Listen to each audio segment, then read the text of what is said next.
If you've struggled with stress, balance, or burnout, and simply felt discouraged or even defeated, if you're ready to move from force to flow and enjoy ultimate Zen success in your career, health, or relationships, then this podcast is for you. Your host, Charissa Sims, is an entrepreneur, corporate consultant, best-selling author, meditation teacher, and healer who has found her own Zen success. Here's your host, Charissa. Today, I have the pleasure of speaking with Harrison Mager.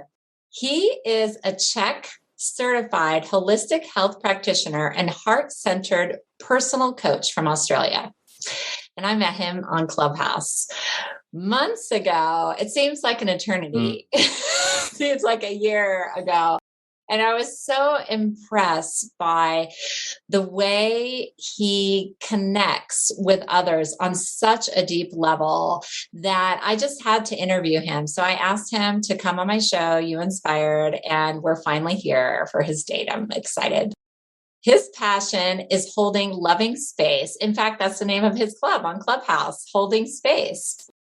For those who feel there is more to let go and heal, but can't find the energy, confidence, or time to do anything about it.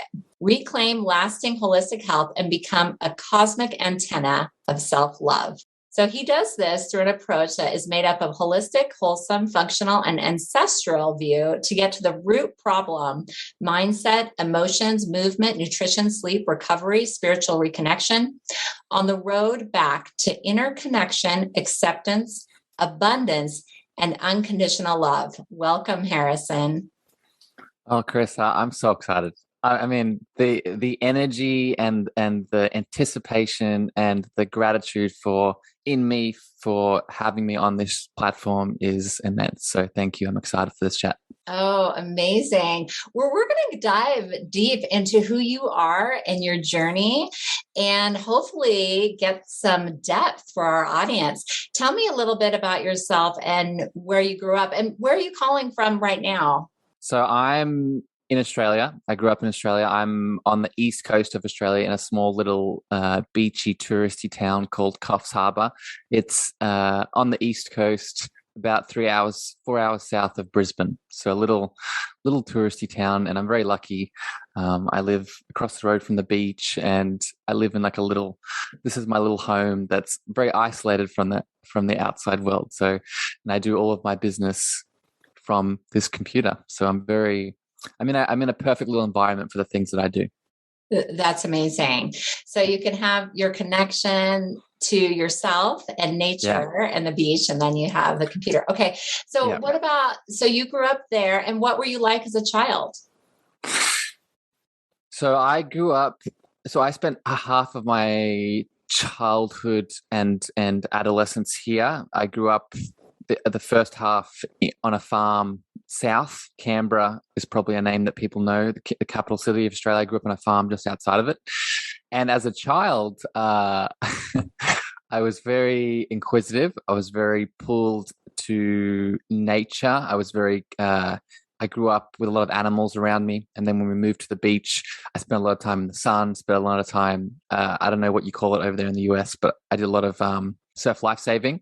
So I was a lifeguard and spent time on the water and protecting and serving people. And which is funny, looking back on it, really led me up to what I'm doing now in my adulthood as a business, right? Yeah, that's amazing. So you kind of always have that heart to save people, to help them, and being a lifeguard. Well, what has been your own path to healing? Do you have your own healing story? Yeah. So it's funny that you said you always had that heart. Well, yeah, I didn't see it. So there's a bit. To sort of talk about it briefly, I had this beautiful upbringing, and I'm very grateful for my parents and the traveling that we did, and the two different vast environments that I grew up in. But when I reached about 18, 19, I had an urge to go. I needed more.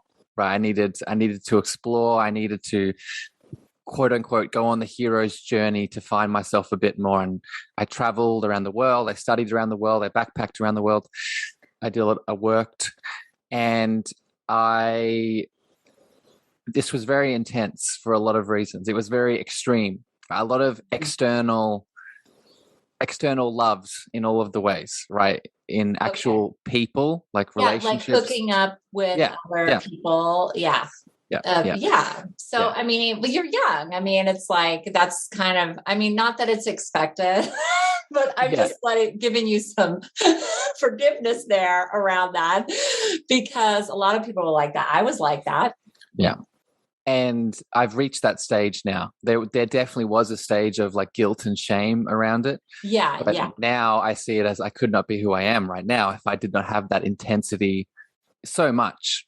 Right. Uh-huh. So it's, yeah. And it really, it escalated to a point where one day everything was just all of it was taken away from me in like one foul swoop. And I had spent so much time And with how these was it taken away from you? I was detained. I was in an airport, and I was put in confinement in the airport for a couple of days and interrogated, and went through this whole experience. Oh and my God, that's so intense. What airport was that? LAX, actually. Oh my God, Yeah. in LA. Yeah. Wow. And I'd been there so many times, right? I've spent like a big part of my life in the US, studying, working, traveling. Yeah. And so it was routine for me. But then one day I handed my passport, and they looked at it for a bit longer, and they said, "Hey, come with me." And then, yeah, long story short, the next almost 2 or 3 days I was spent being questioned, being, they strip searched, and took all my clothes off and Oh my put me in this God. room, and then I was It for me that was able to feed my body what it needed to facilitate the healing that happened over the past year and a half for my cervical cancer. So that was just my example. And then I also wanted to say, for if you're setting an intention for relationships, maybe it's family relationships, maybe it's love relationships, how can you move from force to flow in that area of your life? So again, you're going to first set the intention and be clear about it, and really visualize yourself in this healthy relationship, having fun, laughing. Maybe it's going for hikes in the mountains, going to the beach. And what do you smell? Do you smell the pine? Do you smell the ocean air? Really going into that space where you feel that connection with this other person, or you're feeling happier. Maybe it's a better connection with your kids, or keeping that connection. So then once you have that intention in this area of your life, then you want to let it go. If you force this goal or dream on the universe, it actually blocks it.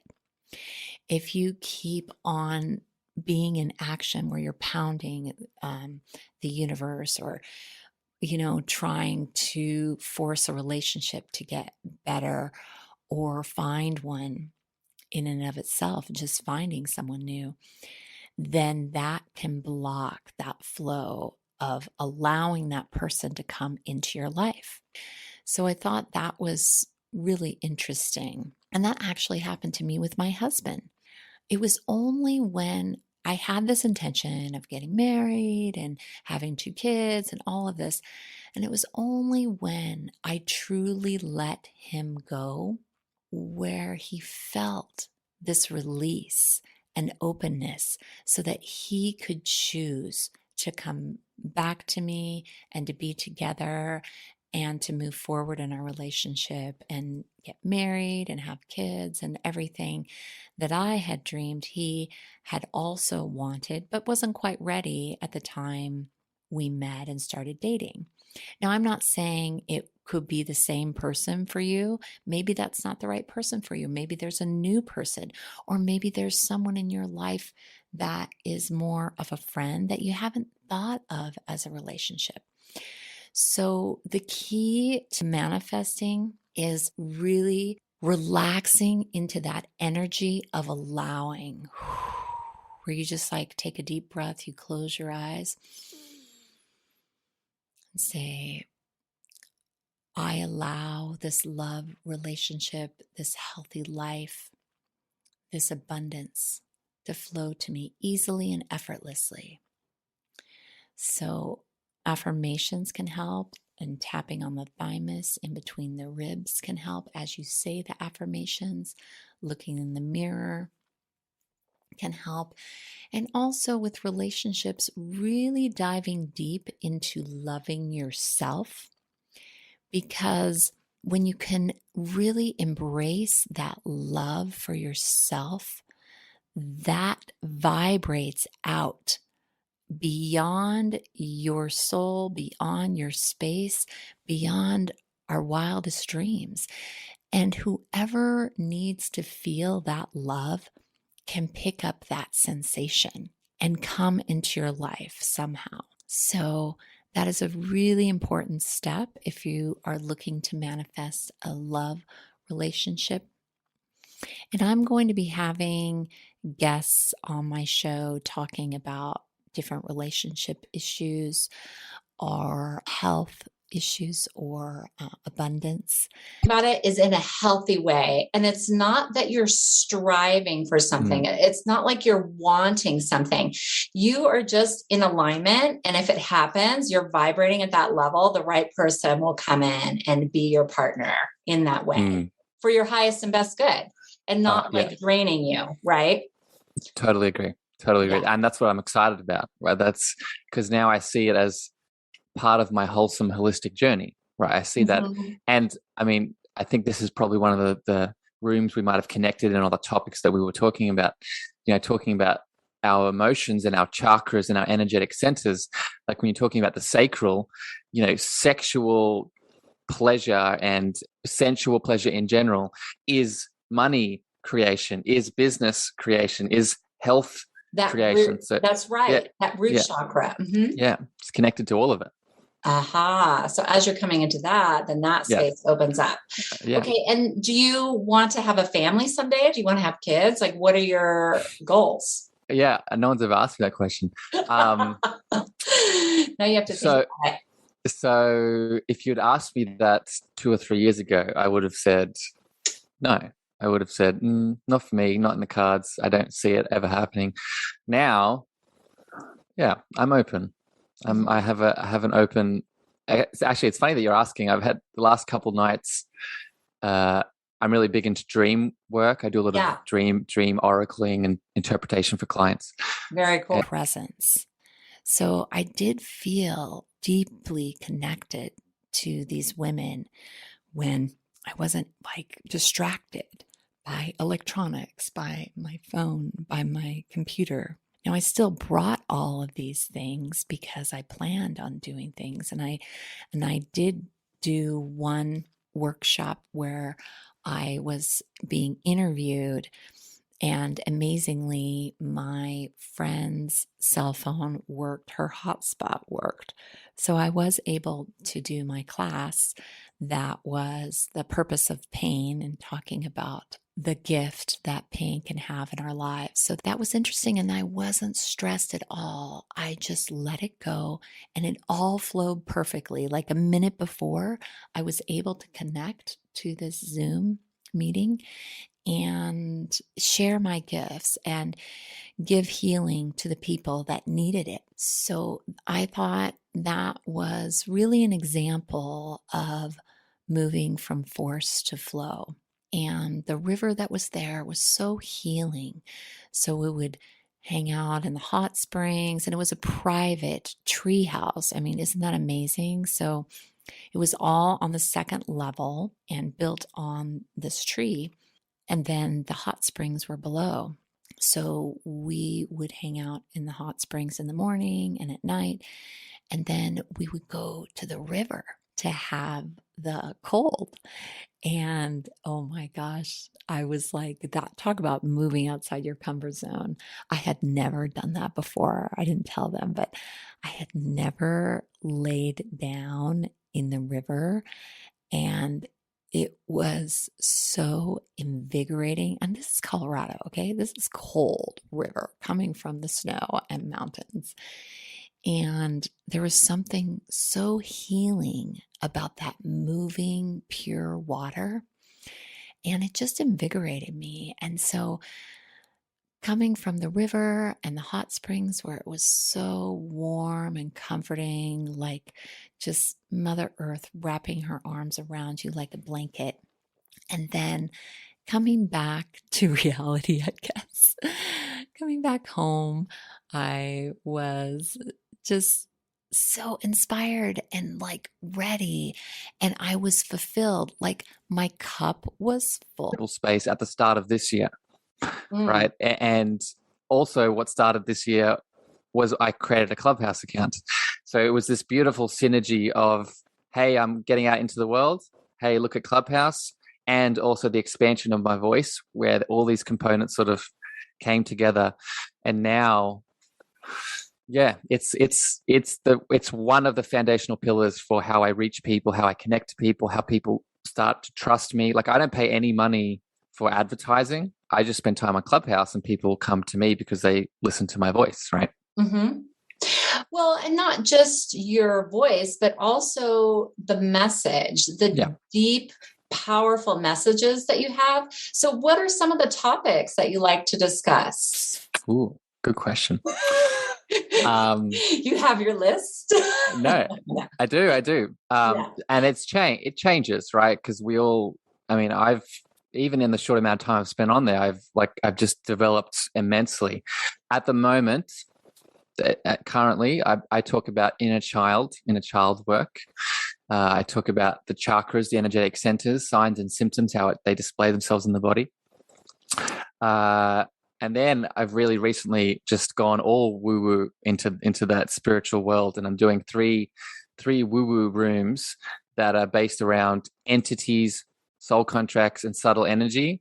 Mm-hmm. And then another one on dreams, shadow work, and higher self guidance. Mm-hmm. And then one on ancestral healing and past lives. And they're the sort of main topics. But if you had to summarize it all together, I speak a lot about holistic and natural healing back to self-love. Ah, I see. Interesting.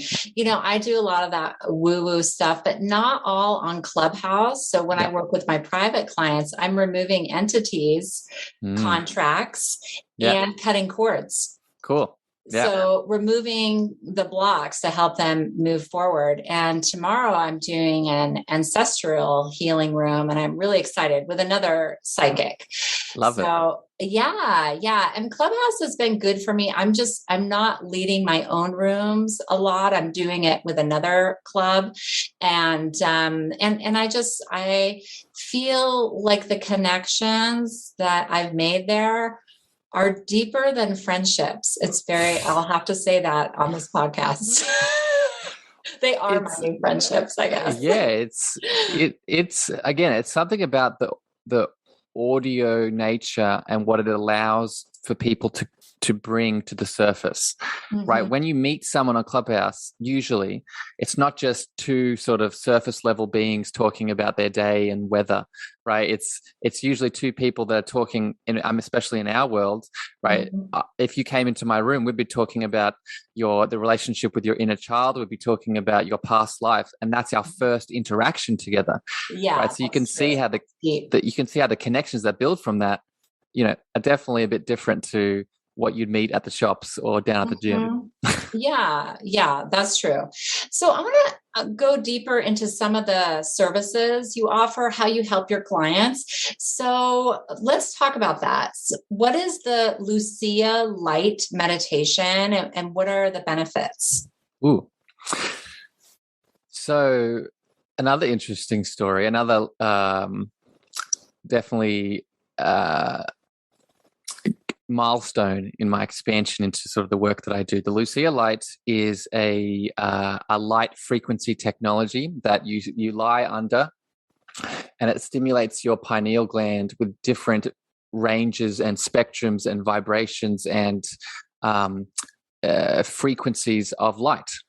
And we know from the work of Joe Dispenza, we know from the work of Dr. Norman Deutsch, in the book. The book is called "The Way the Brain Heals Itself." That when you stimulate the pineal gland and the brain in certain ways through light frequencies, it induces, in a very simple way to explain it, deep meditative states. Mm-hmm. And so I use that with clients that don't know how to meditate, don't know how, haven't heard about a higher self or just anything to do with a spiritual connection. I help them ease into what that feels like. And at the very least, what it gives people is a relaxing sensation of just letting go.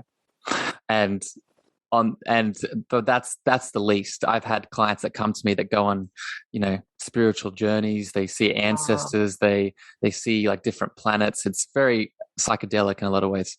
Oh my gosh. Yeah. And without taking drugs. That's amazing. Yeah, so how does this work? Do you mail them the light or they come to your office? Yeah, they come to my home, my healing little home here. Yeah. And that light service, I wish I could do it online and afar, but that's just for people that live in this vicinity who come see me one-on-one. Yeah. I see. Okay. So let's talk about some of the remote services you offer, or maybe they're not remote. Let's go into, biohacking. What is that?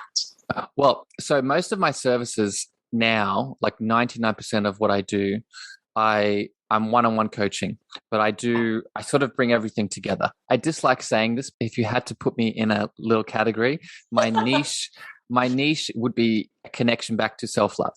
Right. That's the transformation that I offer people. And I offer people that transformation through holistic and natural healing. And how I coach that is I start by first going deeply into emotional release, right? Deep emotional release through work with the chakras, through the inner child, through dream work, through ancestral and past life healing, through shadow work. I bring all these cognitive, neurological, deep emotional, spiritual tools to allow, all of the shit to come up and out, right? I call it my emotional release roller coaster. Then once that connection starts to build, because that's what it is, in my opinion, right? Once we allow the emotions to come up and out, the love that's inside of us connects to the love that's outside of us, right? So as within, so without. Once that is established, then I bring in the physical healing, right? Then we talk about nutrition. Then we talk about ancestral movement. Beautiful. Then we talk about, So I call it, the model is called the cosmic, as you read in the bio, it's the cosmic love antenna, right? Okay. So I believe that we are an antenna system for love, right? You could call that God, consciousness, whatever your name is for it. I call it love. And if we can clear the emotion or connection, right? We have the internal of the antenna, the frequency.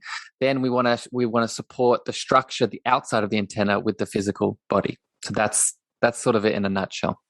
Oh, okay. Wonderful.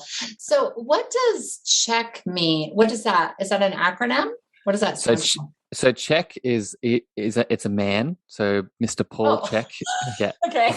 That's it's not an acronym. Okay. No, that's his last name. But he has an institute. So he has it's a holistic healing, holistic practitioner, holistic therapy institute. It's based in the States, San Diego, but it has global. It's around the world, and I'm trained under his method of coaching, of therapy, and of holistic healing.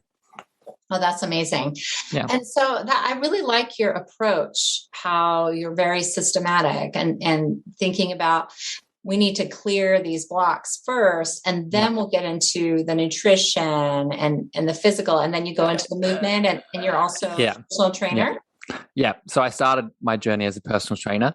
Mm-hmm. That was where I first sort of started getting my qualifications, and then I moved into the work that I do now. So the physical, I'll add one piece here, because this is where I think a lot of people in the spiritual world go wrong, in my opinion, is that they're all about the spiritual connection, right? They're all about going deep within, releasing the emotions, connecting to the divine. But then there's something happens. There's like I need to kill the ego. I need to bypass the ego. I need to transcend the ego. But we forget that the ego is often in that physical body, right? So, and if we become all spiritual, we become all emotional, we become all mental, then we forget the beautiful container that we're in, right? The beautiful container that needs movement, that needs food, the good organic, properly, bio-individualized nutrition, proper sleep, proper stress management. So yeah, in my opinion, it cannot not be in the equation. We need that physical side so that spiritual connection can flow strong. I believe it. Yeah, I've heard another healer talking about this in another way called feeding the light body. Yeah. As we're ascending, that we need more highly energetic food and to help our spiritual journey. So we really can't ignore diet in playing a piece in our ascension anymore. Oh, 100%. I think Carl Jung has a quote, it is said that no tree can grow to heaven without its roots first reaching down to hell. Right. And to me, that's deep. Yeah. And to me, that signifies, biblical symbology aside, that symbolizes that we need to be grounded, rooted into the natural physical world for our ascension to continue, like you're saying. That's beautiful. Okay, I want to hear about some of your other offerings, self-love through the chakras. What is that about?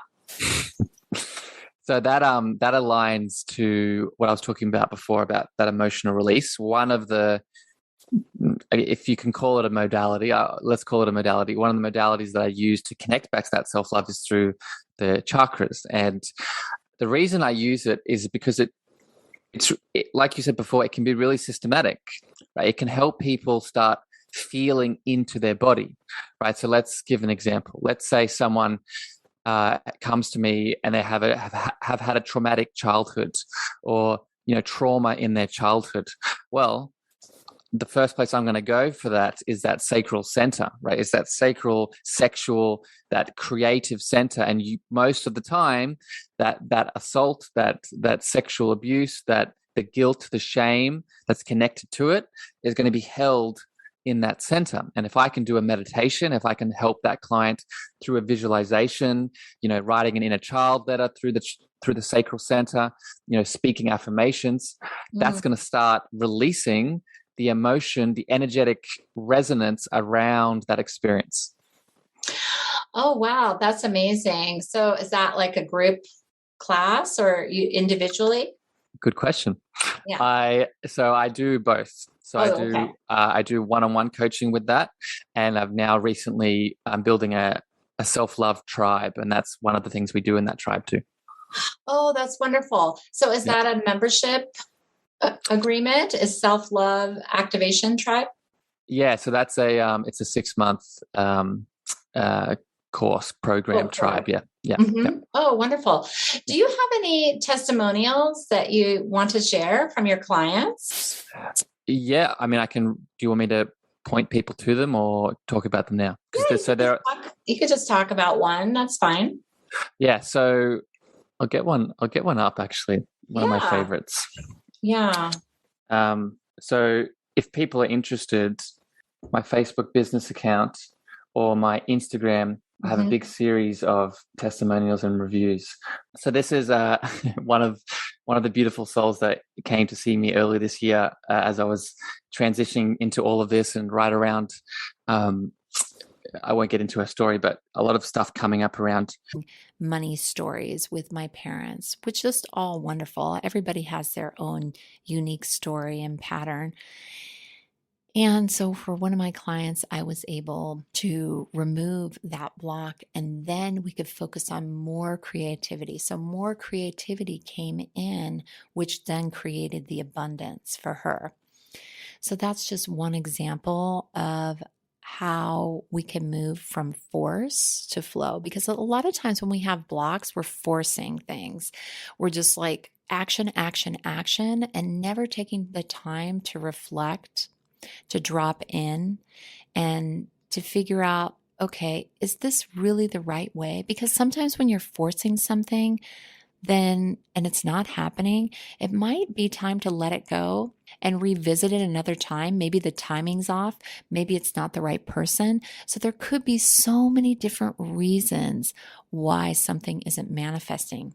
A lot of times in the universe, it takes time for the people to line up, the right people to serve you, to help you, to be your business partner, whatever it might be. So there's so many things to take into consideration for that. And I just encourage you every day to take that time, meditate, breathe, be with yourself, and allow the magnificence of who you are to flow through your being. Let your heart expand with what's possible.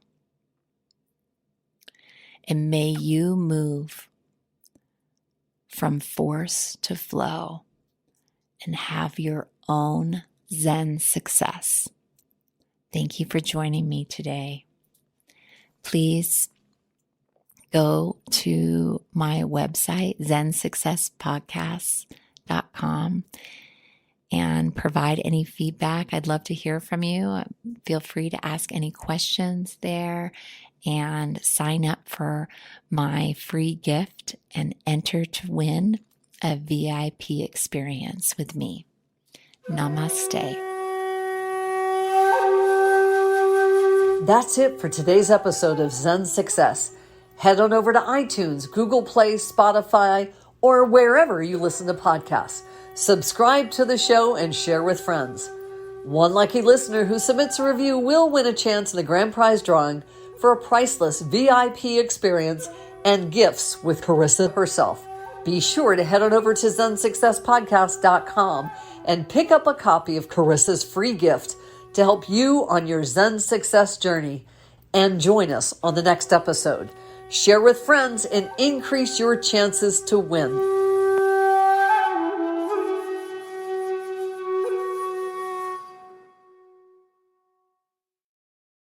Beautiful. Have a great day. You too, Charissa. That's it for today's episode of Zen Success. Head on over to iTunes, Google Play, Spotify, or wherever you listen to podcasts. Subscribe to the show and share with friends.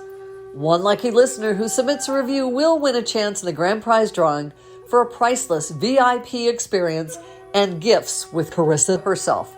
Be sure to head on over to ZenSuccessPodcast.com and pick up a copy of Charissa's free gift to help you on your Zen success journey. And join us on the next episode. Share with friends and increase your chances to win.